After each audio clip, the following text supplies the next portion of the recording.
Hey everyone, this is Pam.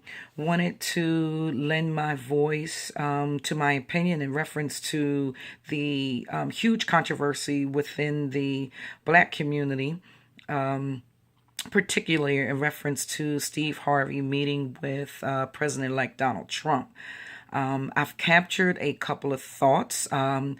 I could have written about it, but I wanted to just get this out here real quickly. They are not in no particular order, but it is my voice and my opinion, just like everyone else has shared their opinion.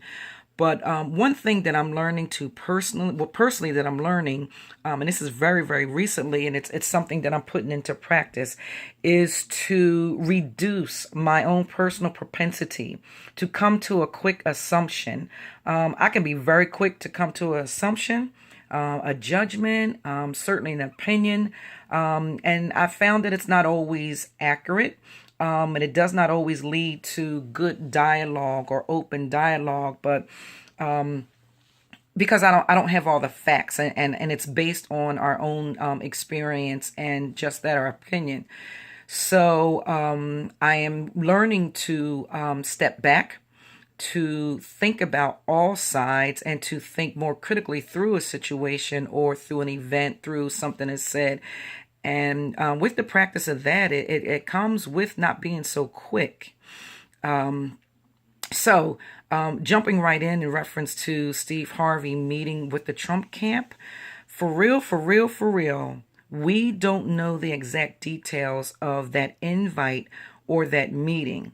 Those of you who haven't listened to his broadcast, and some might have heard it this morning, he gave his response this morning on his own platform and is on his own radio show about how it all came into being. So I invite you to look into that, and at least you would hear his side as to his purpose, his goal, his intent, and how he even got to that table.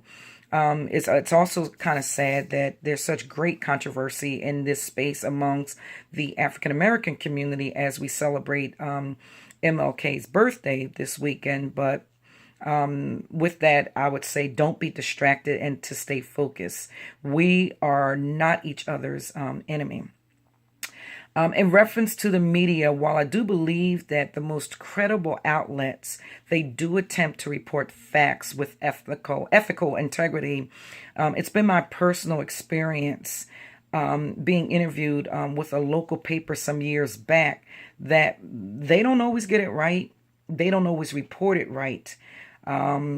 Some of that might be intentional. Some of that might be journalism. Some of that might be that they need to cut out and edit some things.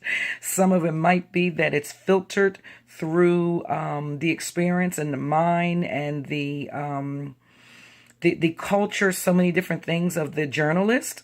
However, I know personally that it's just not always 100% accurate. So keep that in mind as well.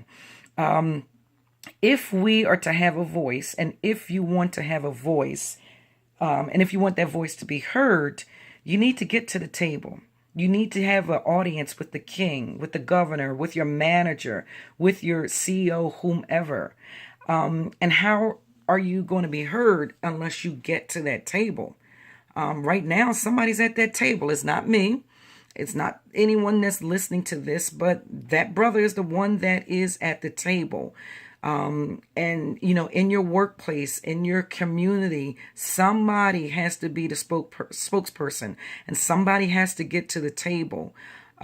So think about who's going to get there, how it's going to get there.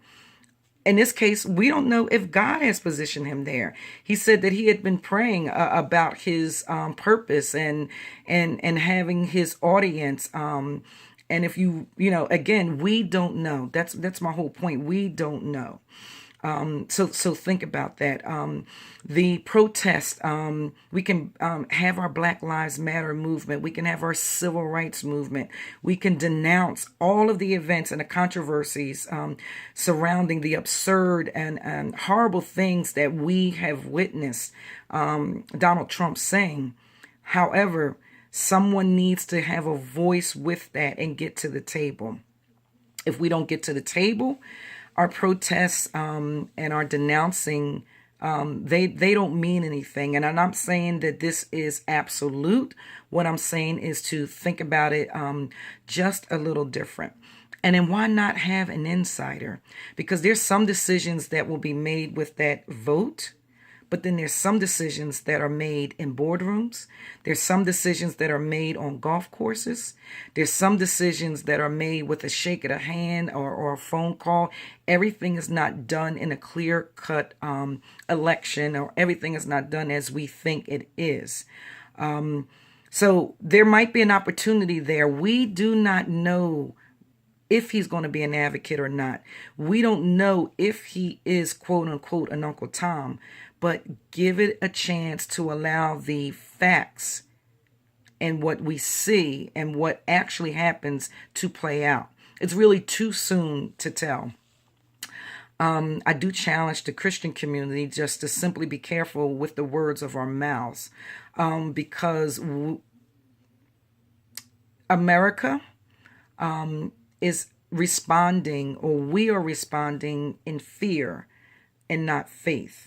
And I get that. I've had my own fears concerning it, and I do. But everything is so absurd, literally absurd, that I've been relatively quiet in reference to all of the what I consider pure nonsense that this person has said. And I'm up in my faith game. Because again, when things are so out of control and they are just so absurd, they're so illogical and unreasonable, and you cannot ration or reason, you gotta up your faith game. So instead of responding in fear, or instead of responding to someone that is in a position or in a space or has a seat at the table that we don't like the way it looks, respond in faith that God is in control, and there's absolutely nothing that will not be filtered through the sovereignty of God.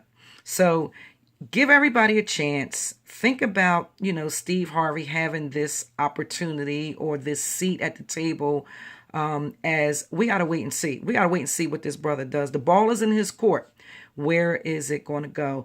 And lastly, we all talked about how much we loved President Obama and the legacy of his presidency. There were people and there were Christian leaders at high levels that really totally, for lack of a better word, trashed him early on. That he wasn't going to do a good job and that he was an Uncle Tom, and et cetera, and et cetera, et cetera. But the majority of the people, that was not their opinion of him once they watched him in his presidency over the last 8 years. So that blurb is in reference to pay attention to what we are paying attention to and what we're allowing in, unless it is blatant sin that the Bible speaks of, that we can clearly identify as being sin, or unless it is blatant injustices. Let's just step back and take a look and not just be so quick to assume. Let's trump fear with faith.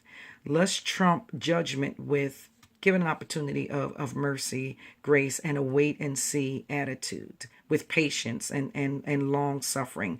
And there are a couple of last things that I want to share that I'm actually extracting from President Obama's farewell address last week. And there were a couple of points that really stuck out with me, and that is, change only happens when ordinary people get involved and engaged.